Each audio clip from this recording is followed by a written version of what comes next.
Openness. It's a word that denotes opportunity and possibilities, open-ended, open hearth, open source, open door policy, open bar. And everywhere, the world is opening up, and it's a good thing. Why is this happening? A technology revolution is opening the world. Yesterday's internet was a platform for the presentation of content.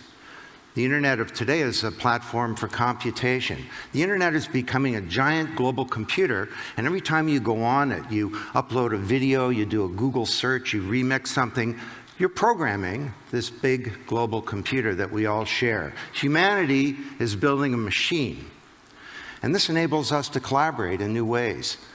Collaboration can occur on an astronomical basis.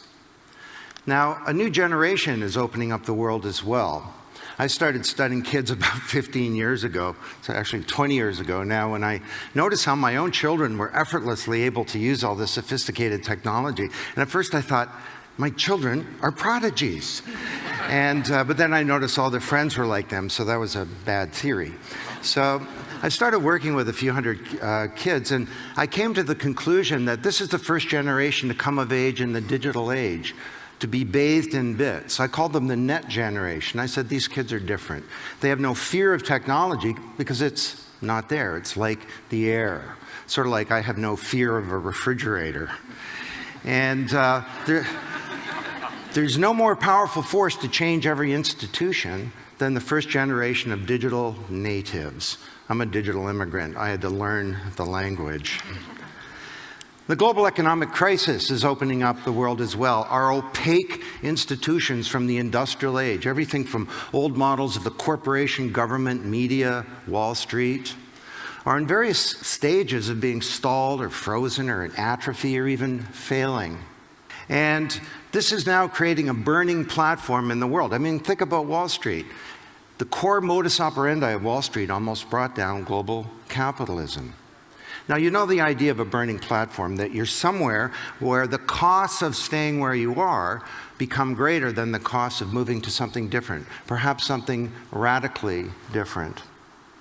And we need to change and open up all of our institutions. So this technology push, a demographic kick from a new generation, and a demand pull from a new economic and global environment is causing the world to open up.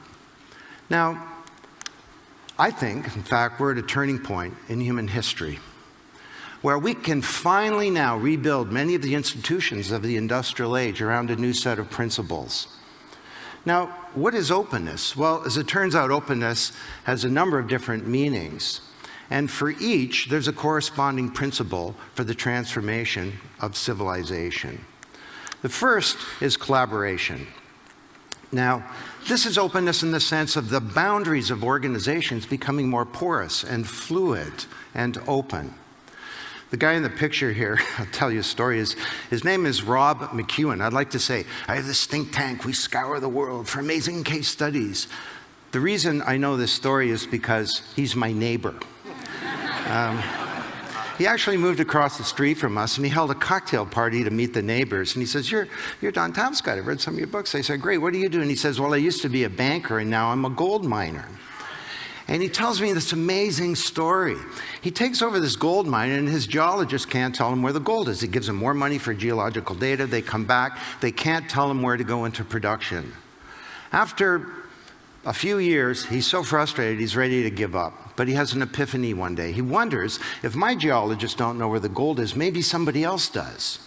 So he does a radical thing. He takes his geological data, he publishes it, and he holds a contest on the internet called the Gold Corp Challenge. It's basically $500,000 in prize money for anyone who can tell me, do I have any gold? And if so, where is it? He gets submissions from all around the world. They use techniques that he's never heard of. And for his $500,000 in prize money, Rob McEwen finds $3.4 billion worth of gold. The market value of his company goes from $90 million to $10 billion. And I can tell you, because he's my neighbor, he's a happy camper. You know, conventional wisdom says talent is inside, right? Your most precious asset goes out the elevator every night. He viewed talent differently. He wondered who were their peers. He should have fired his geology department, but he didn't. You know, some of the best submissions didn't come from geologists. They came from computer scientists, engineers. The winner was a computer graphics company that built a three-dimensional model of the mine where you can helicopter underground and see where the gold is. He helped us understand that social media is becoming social production. This is not about hooking up online. This is a new means of production in the making. And this idea agora that he created, an open market agora for uniquely qualified minds, was part of a change, a profound change in the deep structure and architecture of our organizations and how we sort of orchestrate capability to innovate, to create goods and services, to engage with the rest of the world. In terms of government, how we create public value. Openness is about collaboration. Now, secondly, openness is about transparency. This is different. Here we're talking about the communication of pertinent information to stakeholders of organizations, employees, customers, business partners, shareholders, and so on. And everywhere our institutions are becoming naked. People are all bent out of shape about WikiLeaks, but that's just the tip of the iceberg. You see, people at their fingertips now, everybody, not just Julian Assange, have these powerful tools for finding out what's going on, scrutinizing, informing others, and even organizing collective responses. Institutions are becoming naked. And if you're going to be naked, well, there's some corollaries that flow from that. I mean, one is fitness is no longer optional. You know? Or if you're going to be naked, you better get buff.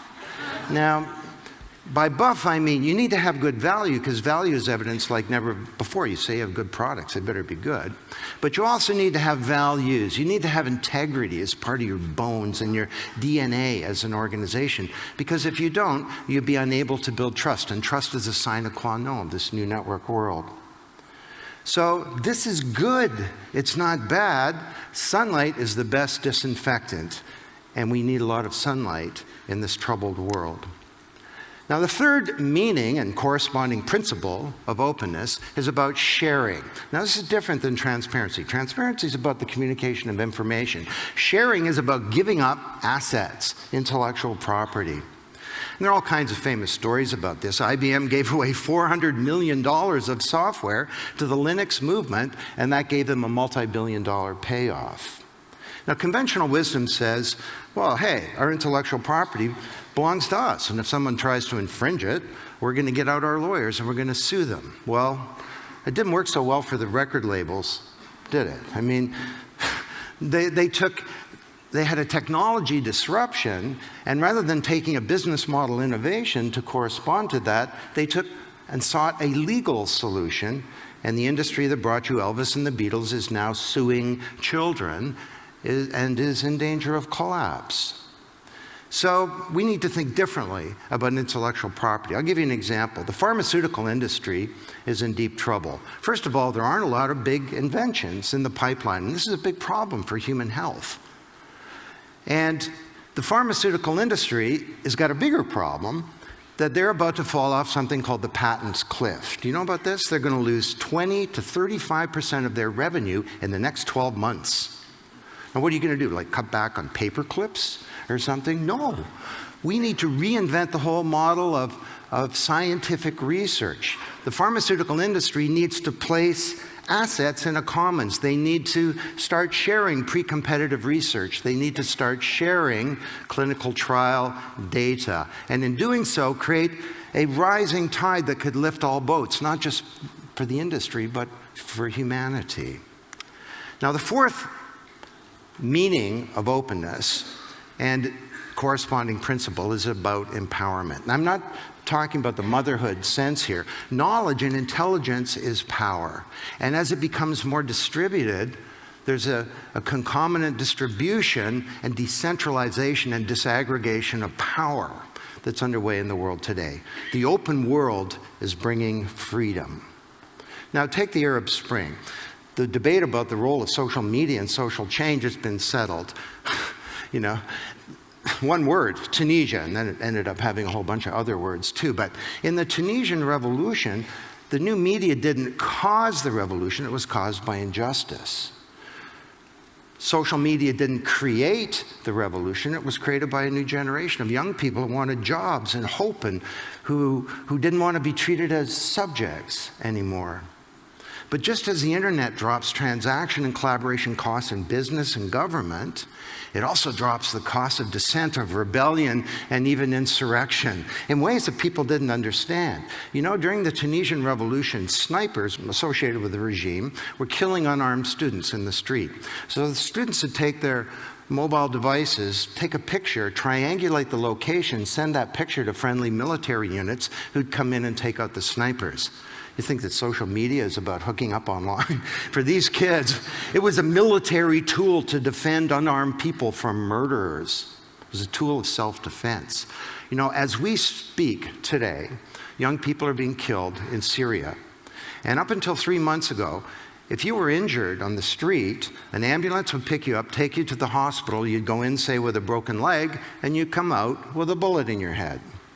So these 20-somethings created an alternative healthcare system where what they did is they used Twitter and basic publicly available tools that when someone's injured, a car would show up, it would pick them up, take them to a makeshift medical clinic where you'd get medical treatment as opposed to being executed.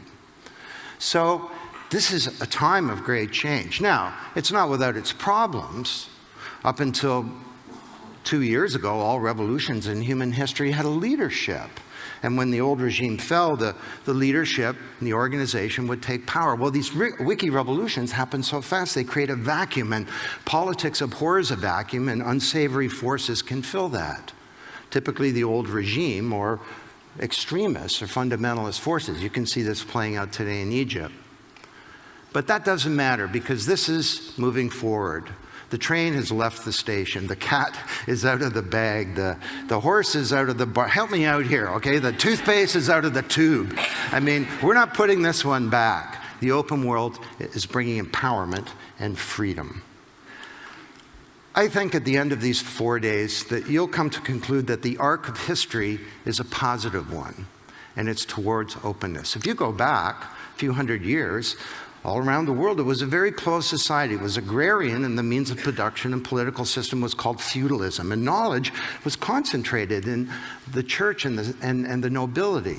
People didn't know about things. There was no concept of progress. You were born, you lived your life, and you died. But then Johannes Gutenberg came along with his great invention, and over time, the society opened up. People started to learn about things, and when they did, the institutions of feudal society appeared to be stalled or frozen or failing. It didn't make sense for the church to be responsible for medicine when people had knowledge.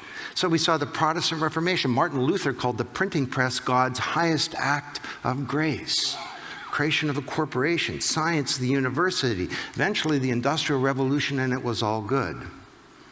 But it came with a cost. And now once again, the technology genie is out of the bottle, but this time it's different. The printing press gave us access to the written word. The internet enables each of us to be a producer. The printing press gave us access to recorded knowledge. The internet gives us access not just to information and knowledge, but to the intelligence contained in the cranium of other people on a global basis. To me, this is not an information age. It's an age of networked intelligence.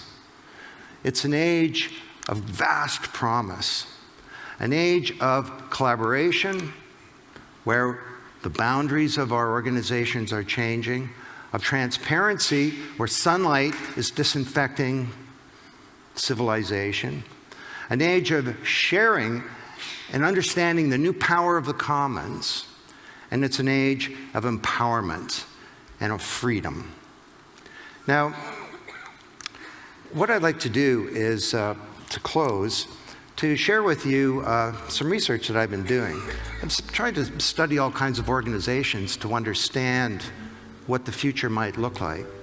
But I've been studying nature recently. You know, bees come in swarms and fish come in schools.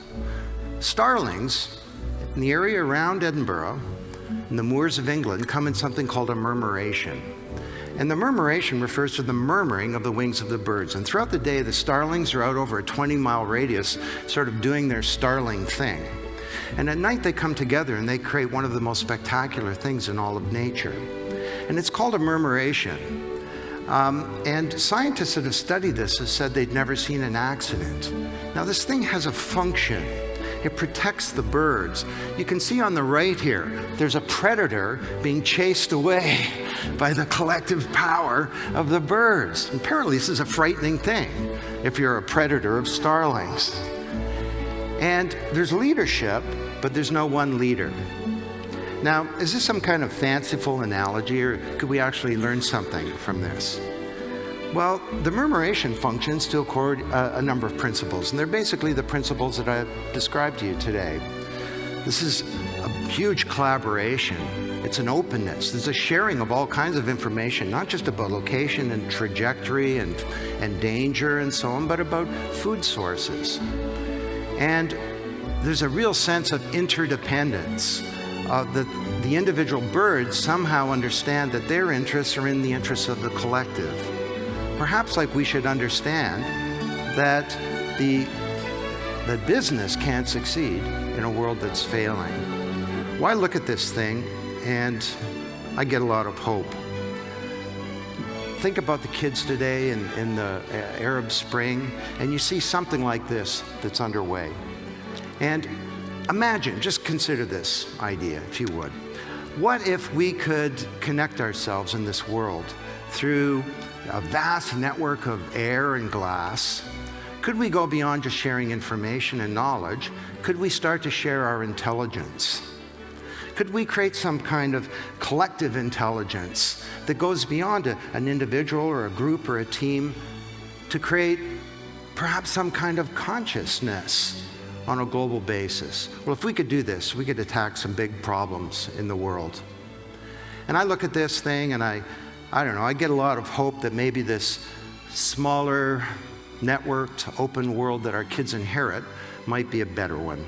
And that this new age of networked intelligence could be an age of promise fulfilled and of peril unrequited. Let's do this.